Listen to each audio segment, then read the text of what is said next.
नमस्कार, आप देख रहे हैं पोल खोल पोस्ट और मैं हूं राजू गुप्ता।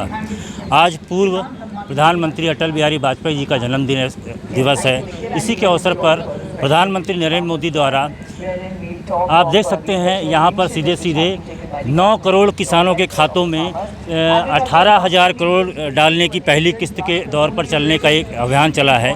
और जैसा कि मैं आप को बता दूं, मैं किसान आंदोलन भी कर रहे हैं, लगातार प्रदर्शन भी हो रहा है। दिल्ली में आप देख सकते हैं जो किसानों का प्रदर्शन चल रहा है, दिल्ली में जिस प्रकार से उनका प्रदर्शन चल रहा है। और आज जो है देश के प्रधानमंत्री नरेंद्र मोदी जी द्वारा जो है किसानों के खातों में 2,000 रुपये की जो किस्त आती है वो डाली जाएगी। और अभी लाइव 12 बजे के लगभग जो है नरेंद्र मोदी लाइव जुड़ेंगे और लाइव आएंगे, लाइव का प्रोग्राम होगा। और मैं इस समय मौजूद हूँ सियावल विधानसभा में, सीधी जिले के सियावल विधानसभा में कार्यक्रम है। यहाँ पर कुछ देर में सीधी सिंगरौली सांसद श्रीमती रीति पाठक आएंगी और हर ज़िले में कार्यक्रम चल रहा है। और कार्यक्रम में आपको बता दूं, और कार्यक्रम का आगाज़ भी हो चुका है, लगभग 11:30 के आसपास होने जा रहा है। 12 बजे से लाइव का कार्यक्रम है। जब केंद्र में स्थापित सरकार या राज्य में स्थापित सरकार उसको इस स्थिति लायक बनाती है, मैं धन्यवाद देती हूँ आदरणीय प्रधानमंत्री नरेंद्र भाई मोदी जी का, जिन्होंने इस देश के 80% की आबादी तो किसानी पर निर्भर करती है, जो हमारे अन्नदाता हैं, जिनका सम्मान हमारा सम्मान है, उनके सम्मान को बचाने के लिए, उनकी छोटी आवश्यकताओं को पूरी करने के लिए, उनके बीज को अपने खेत के लिए खरीद के कार्यक्रम के हमारे सम्मान्य मुख्य अतिथि, क्योंकि आप जानते हैं कि भीषण महामारी के दौरान से हम सब गुजरे हैं। कोरोना काल का वो किसको अपने चपेट में ले ले, ऐसे भारी संकट के दौरान से आज हम निकलकर जिस तरह से हमने अपनी व्यवस्थाएं बनाई कि यदि संकट भले ही मीटिंग जिसके माध्यम से हम सभी कार्यकर्ता एक दूसरे के साथ जुड़ते, देश के वासी प्रदेश के वासी एक दूसरे से जोड़ते, प्रदेश के नेतृत्व और देश के नेतृत्व। परंतु मैं मानती हूँ, मैं जानती हूँ, आप सब भी जानते हैं, ठंड का समय है, ग्रामीण क्षेत्रों से हम सब संबंध रखते हैं। हमारे किसान भाई आते आते थोड़ा सा विलम्ब हो गया।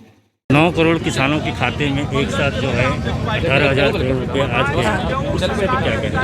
नमस्कार, आप देख रहे हैं इसमें क्या कहना है। और ये 7वीं किस्त है, मैं आपको बता दूं, और आपको पता भी होगा क्योंकि आप मीडिया के जागरूक बंधु हैं। तो निश्चित रूप से 7वीं किस्त है।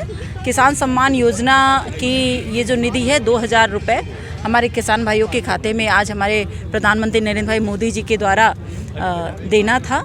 इसलिए आज ये इस कार्यक्रम को वर्चुअल सिस्टम के माध्यम से माननीय प्रधानमंत्री जी के उद्बोधन को हम सभी ने सुना। किसान भाइयों के खाते में उन्होंने उनके एक क्लिक के माध्यम से सभी के खाते में 2,000 रुपये की राशि प्राप्त हुई है। और मैं आपको बता दूं कि जो हमारे ज़िले की जो स्थिति है वो ये कम से कम 7वीं राशि होगी है, 7वीं राशि है। और हाँ, बहुत सारे किसान इसमें छूटे भी हैं जिनके कभी तीसरी आई होगी, कभी चौथी आई होगी, 5वीं आई होगी, लेकिन ये 7वीं किस्त है जो हमारे प्रधानमंत्री जी के माध्यम से एक क्लिक के माध्यम से आज किसान भाइयों के खाते में गई। बात कही स्टेज में कि जब कांग्रेस की सरकार थी तो आपको रेलवे प्रोजेक्ट के लिए बड़ा परेशान होना पड़ा, 1 वर्ष पीछे हो गया। बिल्कुल, इसमें क्या है? बिल्कुल व्यक्तिगत रूप से जो हमारे तत्कालिक अधिकारी थे उन्होंने व्यक्तिगत रूप से कुछ ऐसे चीज़ों पर प्रतिबंध लगाया जिन पे नहीं लगाना चाहिए थी, जो हमारी सारी चीज़ें नियमानुसार थी, लेकिन उनके कारण आज हमारा ये परियोजना जो है 1 साल पीछे हम वापस वो प्रक्रिया में गए। और उस प्रक्रिया के माध्यम से आपने देखा कि कोविड की वजह से और 1 साल हम चले गए, जिसमें आर्थिक क्षति को हमें झेलना पड़ा इस परियोजना के लिए।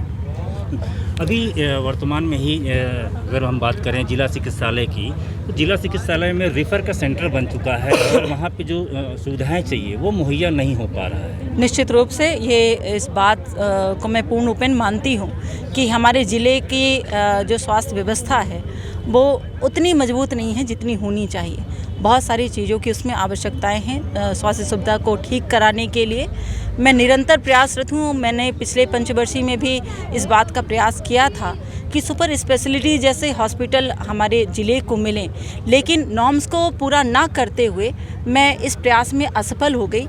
उसके बाद मैंने ये प्रयास करना शुरू किया है कि महिला अस्पताल हमारे ज़िले को मिले। अगर महिला अस्पताल होगी तो बेसिक नीड्स और बेसिक फैसिलिटीज़ उस हॉस्पिटल में हमें मिल पाएंगी।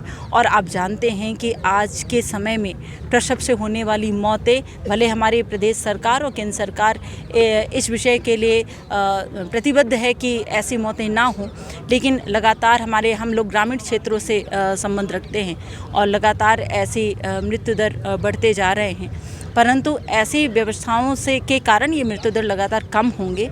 मैं इस बात से आश्वस्त हूँ कि आदरणीय प्रधानमंत्री नरेंद्र भाई मोदी जी के द्वारा, केंद्र सरकार के द्वारा, हमारे मुख्यमंत्री शिवराज सिंह चौहान जी के द्वारा मेरे इस प्रस्ताव को गंभीरता से इस पर विचार करके और इससे फास्ट फॉरवर्ड उस पर प्रोसेस में लाया जाएगा।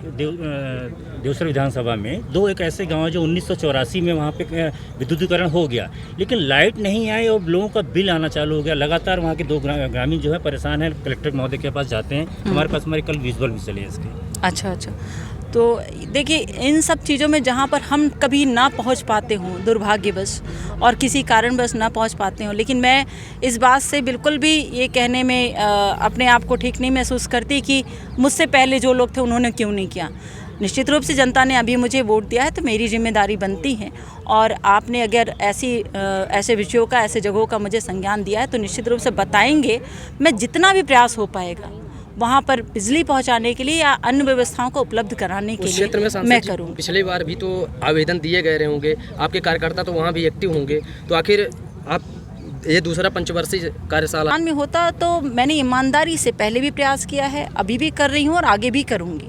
मैंने कभी भी अपने कार्यों में बेईमानी नहीं की, ठीक है ना।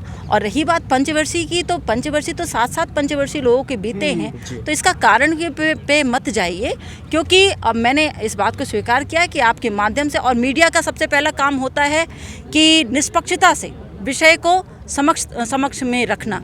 तो इसलिए आपने इस विषय को रखा है। इस पे क्या हम कर सकते हैं, इस पे पूरी तरह से संज्ञान लेकर आगे। वर्गलाने में किसका हाथ? किसानों को वर्गलाने में जो किसान नहीं है, जिनकी राजनीति खत्म हो चुकी है और जिन्हें राजनीति करने के लिए कोई विषय और कोई बिंदु जिनके पास नहीं है, उन्होंने किसानों को और तथाकथित किसानों को बिंदु के रूप में चुना है, और इसलिए तथाकथित किसानों को वर्गलाकर अपनी रोटी सेक रहे हैं। किसानों के लिए एक संदेश आपके द्वारा। किसानों को आत्मनिर्भर बनाना, किसानों को सशक्त बनाना, किसानों को संबल देना भारतीय जनता पार्टी के हर एक कार्यकर्ता और देश और प्रदेश के नेतृत्वकर्ता का कार्य है, और वो ईमानदारी से हो रहा है। इसलिए किसान भाई अपने आप को मजबूत समझें और अपने आप को सशक्त समझें और भारतीय जनता पार्टी के निर्णय के साथ आगे बढ़ें। हमारे सीधी सिंगरौली सांसद श्रीमती रिद्धि पाठक द्वारा बिंदु बाय बिंदु जो है पूरी सवालों का जवाब दिया गया। अब देखना दिलचस्प होगा कि जो हमने मुद्दा उठाया था कि देवसर के जो दो गांव हैं जहां पर विद्युतीकरण नहीं हो पाई और लोगों को बिल आ रहा है, उस पर क्या होती, क्या कार्रवाई होती है, क्योंकि बड़ा प्रश्न ये है कि 1984 से विद्युतीकरण हुआ था और अभी तक जो है वो सप्लाई नहीं आ पाई।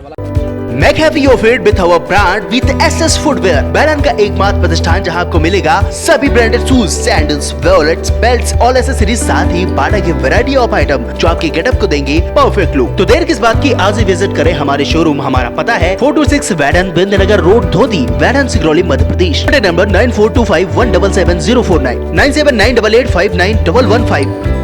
और हाँ, हमारे चैनल को सब्सक्राइब करें, घंटी का बटन दबाना न भूलें, जिससे नई अपडेट आपको समय समय पर मिल सके।